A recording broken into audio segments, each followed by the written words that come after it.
एक दिन रेहान शर्मिंदा सा अरीबा के दरवाजे पर खड़ा था, हाथ में एक रिकॉर्डिंग और दिल में बोझ।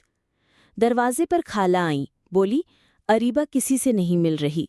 रेहान ने बस एक जुमला कहा, अगर उसने ये ना सुना तो मैं खुद को कभी माफ नहीं कर सकूंगा। खाला ने खामोशी से दरवाज़ा खोला। अरीबा सामने आई, आंखों में एक वीरान सी खामोशी।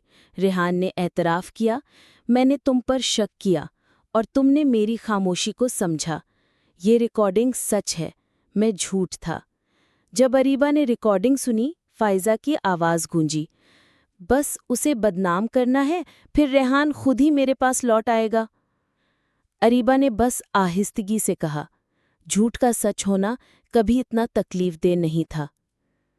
फिर वो वक्त आया जब फ़ाइज़ा को यूनिवर्सिटी की इन्वेस्टिगेशन टीम के सामने बुलाया गया। सच उसके सामने रखा गया। प्रोफेसर ने कहा, तुमने सिर्फ एक तालिबा को नहीं, हमारे एतमाद को भी धोखा दिया है। फ़ाइज़ा को यूनिवर्सिटी से मुअत्तल कर दिया गया। जाते हुए उसने बस अरीबा को देखा और कहा, तुम जीत गई, लेकिन मैं खुद से हार गई। कुछ दिन बाद, शाम का वक्त, यूनिवर्सिटी की छत, हल्की हवा। अरीबा दीवार के साथ बैठी थी। रेहान आया, नज़रें झुकाईं और बोला, मैं जानता हूँ लफ्ज़ माफ़ी कमज़ोर लगते हैं, लेकिन जो शर्मिंदगी मेरे दिल में है वो हर लफ्ज़ से बड़ी है।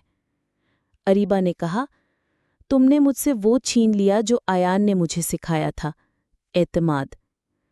रेहान ने पूछा, तो क्या हम ख़त्म हो गए? अरीबा ने आसमान की तरफ देखा और कहा, नहीं, ख़त्म वो होते हैं जिनका आगाज़ सच्चा ना हो और हमारा एक गलती से नहीं, कई एहसासात से जुड़ा है।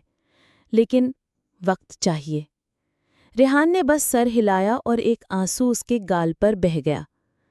अगली सुबह अरीबा ने अपनी डायरी खोली और लिखा, मुझे यकीन है जब दिल टूटते हैं तभी तो उनमें रोशनी दाखिल होती है। आयान, मैंने जीना सीख लिया है। और अब रेहान को माफ़ करना भी। कमरे में सुकून था। आयान की तस्वीर सामने रखी थी जिस पर एक रोशनी पड़ रही थी। नीचे एक सफ़ेद गुलाब और एक खत रखा था।